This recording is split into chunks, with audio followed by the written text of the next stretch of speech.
Hi everyone, Armine Bazikyan here from Bazikyan Law Group. This month I wanted to discuss joint tenancy and the unintended consequences or complications that could come about from holding ownership to an asset in this manner. So in previous months we've talked about joint tenancy and what it is, but I want to quickly review it before we get into it. So joint tenancy basically means that there's two or more people and they own something, whether that's property, a bank account, whatnot, an asset of some sort.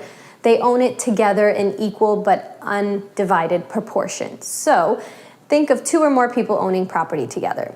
And joint tenancy is a great option that a lot of people select when owning assets because it allows them to pass the asset to the other individual by operation of law at their death. So it's very appealing to a lot of people. And so I'll give you an example of this. Let's say John owns a property and he adds Sam, his son, as a joint tenant with him on that deed. So what he does is he puts Sam's name on the title to his property and they hold it as joint tenants. That basically tells the world that if either one of them were to pass away, the other person would own the property 100%. There would be no need to go to probate, there would be no court proceeding, it would just happen by operation of law. So this is why joint tenancy is really appealing to a lot of people, and a lot of people take advantage of it. But there are a ton of unintended consequences and complications that could come about from owning assets this way. And a lot of people just simply don't know about it or don't really consider it when making this life choice. They kind of think that it's kind of a do-it-yourself at-home way of doing an estate plan without having to go to an attorney and pay, a couple $1,000 for a trust, for example. So people think that they're kind of doing it at home, but what they're really doing is setting themselves up for failure in the future and causing huge tax problems for their kids or beneficiaries on the long run.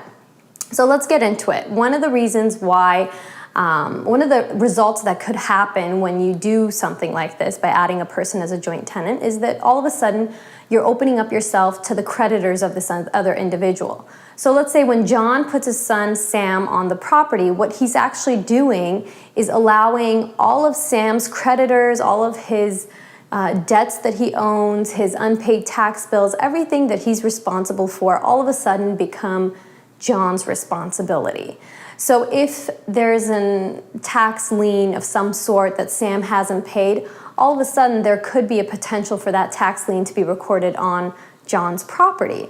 And so a lot of times parents and other individuals don't take this into consideration when making this choice. You have to remember that if you're adding a co-owner on an asset, you're opening up yourself to that co-owner's liabilities and creditors as well.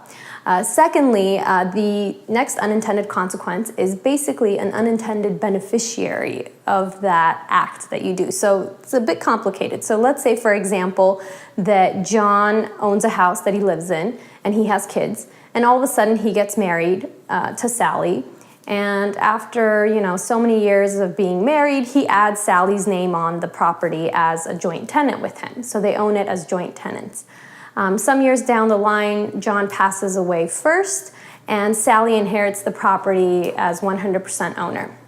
And then some years later, Sally passes away, and because she was the only owner on the property goes through probate, and according to the probate laws, Sally's children will inherit from her because she didn't have a will, she didn't have a trust in place. So what ends up happening is, although John didn't intend to do this, John actually made Sally's children the ultimate beneficiaries of his asset. So he may not have intended that result when he added Sally's name to the deed, but that was an unintended consequence that came about. So be wary of that. And number 3 is what we have previously discussed to be accidental disinheritance, which is somewhat similar to the situation that I just described. So in this scenario, what ends up happening is one of the beneficiaries ends up being left high and dry and out in the cold. So for example, John does not want to go to an attorney for whatever reason, tells his son Sam, hey, I'm just going to add your name onto the deed of the house. When I'm gone, be a good boy and share the house with your sisters. It's all of yours. You guys need to share it. There's 3 kids. Divide it equally between you guys. You'll only get 1/3. So he adds Sam onto the deed. Some years later, Dad passes away. John's out of the picture, and all of a sudden Sam is the 100% owner of this asset. And you know what? Sam doesn't want to share. There is nothing that the sisters can do at this point. So they've accidentally been disinherited and they have no recourse under the law. So this is also something to consider when you're thinking about adding one child onto your property at the expense of the other kids with just a verbal promise that, you know, they'll do right by you and share with their other siblings. Fourth, is actually something that I always warn clients about who want to do this, is that you are essentially giving up rights to your property. So you are no longer the 100% controller of your asset. So by putting another owner on your home or your other investment properties or your bank accounts, what you're actually doing is sharing it with them. So if you want to sell or if you want to refi, you're going to be at their mercy. So if John wants to refinance down the road, he's going to have to go knock on Sam's door and be like, hey, Sam, can you sign this mortgage paperwork for me? I want to refi the house. So anything that he does with respect to his property, he's going to have to go and essentially beg Sam to sign off on it because Sam is also a legal owner. So be wary of that when you're considering adding another individual as a joint tenant. They will have legal powers that are equal to yours. So you will have to ask for permission to sell it. And if the relationship deteriorates between you and your child or whoever it is, you're going to be at their mercy and possibly subject to a court partition action. This is most problematic in scenarios where one of the individuals is incapacitated. So for example, let's say Sam gets into a car accident and he's mentally incapacitated. All of a sudden, in order for John to do anything with respect to his property, he needs Sam's signature, but he can't get Sam's signature because Sam is mentally not there. So then all of a sudden we need to get a court conservatorship over Sam's estate, and the conservator is going to be the one that signs off on things. And the conservator or the court-appointed guardian might not see eye to eye with John, thereby creating another unintended complication or consequence. And lastly is taxes. Taxes are a huge factor that people just do not consider when they're making this choice, and a lot of times they don't know about it. So capital gains tax is a huge problem in this scenario, and what ends up happening is when you add your child or another beneficiary on your property or asset or whatever it is, what you're doing is all of a sudden making them an owner at that point in time. Years down the line, let's say 20 years down the line, John passes away and Sam goes to sell the property. Well, Sam's going to have to pay a capital gains or profit tax, that's what I'll call it, a tax on the profit he's making on this property to the IRS.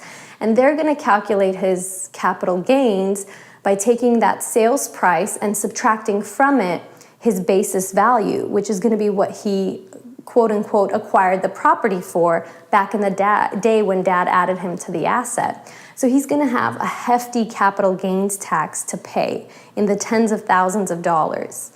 Whereas if John was simply to create a trust and make Sam the beneficiary, by inheriting the asset, Sam would be able to take advantage of certain IRS codes that would allow him to get stepped up to the date of death value. So what would end up happening in that same scenario is if Sam were to inherit that asset versus being on title for all those years and being on the deed, he would actually end up selling the house or whatever it is for the value that he sells it for. And the question they would ask him is, what was the value of this asset when you inherited it? And most likely that's not going to be 20 years ago when dad was thinking about adding him. It's going to be when he inherited it, when the trust actually came to life, which was at John's death, and allowed Sam to be the owner. So, for example, if John creates a trust and with Sam as the beneficiary, he bought his house for $50,000. At the time of his death, it's worth $500,000. And when Sam goes to sell it a few years later, it's worth $550,000. Sam's profit is only going to be $50,000 in that scenario. So he's essentially going to pay very little or no capital gains taxes. Whereas in the previous example, or in this joint tenancy example where dad kind of does his own do-it-at-home estate plan by adding Sam onto the deed, what he's doing is creating a huge tax bill for Sam in the future, unknowingly most of the time. So although he's saving a couple of $1,000s on hiring an attorney to do a proper estate plan and then subsequently administering it, he's saving that little bit of money. In the end, he's actually creating a bigger tax bill in the tens of thousands of dollars, if not hundreds of thousands of dollars for Sam. So it's a no-win situation when it comes to capital gains and adding a child or a beneficiary as a joint owner on an account. So although joint tenancy has its benefits, it allows you to transfer things without having a court intervene. It does have the disadvantages that we talked about, and it's very important to consider these disadvantages. It might be a good option for you, it might not. It all depends on your particular situation. So feel free to call our office. We're more than happy to sit down with you and discuss these negatives and positives and see what the outcome or what the right choice is for you. We provide free consultations, so take advantage of that. Thanks, bye-bye.